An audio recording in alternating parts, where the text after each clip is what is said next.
Igan, ngayong simula na ng Long Undas Weekend, inaasahang bibigat ang daloy ng trapiko sa North Luzon Expressway.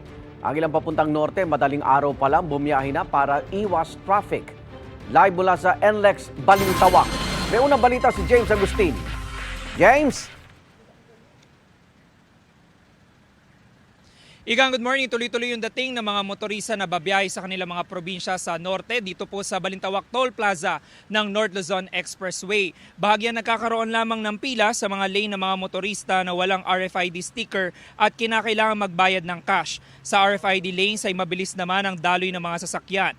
Ang pamunuan ng NLEX inaasahan ng mataas na volume ng mga sasakyan na daraan sa expressway sa maghapon.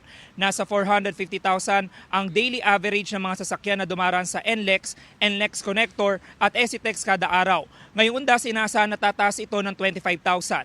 Kanina madaling araw, may mga kababayan tayong bumiyahe na para daw makaiwas sa traffic. May mga nagpagasolina na rin at nag-check ng hangin ng kanilang mga gulong. Samantala, Igan, ito nakikita nyo, ito yung live situation ngayon dito sa Balintawak Toll Plaza ng NLEX. May pila nga po ng mga sasakyan doon sa mga walang RFID sticker at kinakailangan magbayad ng cash, pero mabilis naman po yung proseso. Kanina bago tayo umere, nakita ko meron na rin pila doon sa RFID lanes, pero mabilis naman nakakalusot yung mga sasakyan. At ito pong mga nakikita rin yung mga sasakyan dito sa may gilid, yung Customer Service Center area. Ito naman po yung mga magpapareload ng kanilang RFID account. Ang pamunuan po ng NLEX, nagbukas na rin ng counterflow o yung zipper lane para doon sa mga nasa northbound mula po dito sa Balintawak hanggang doon sa area na may Kawayan, Bulacan. Yan ang unang balita mula rito sa NLEX. Ako po si James Agustin para sa GMA Integrated News.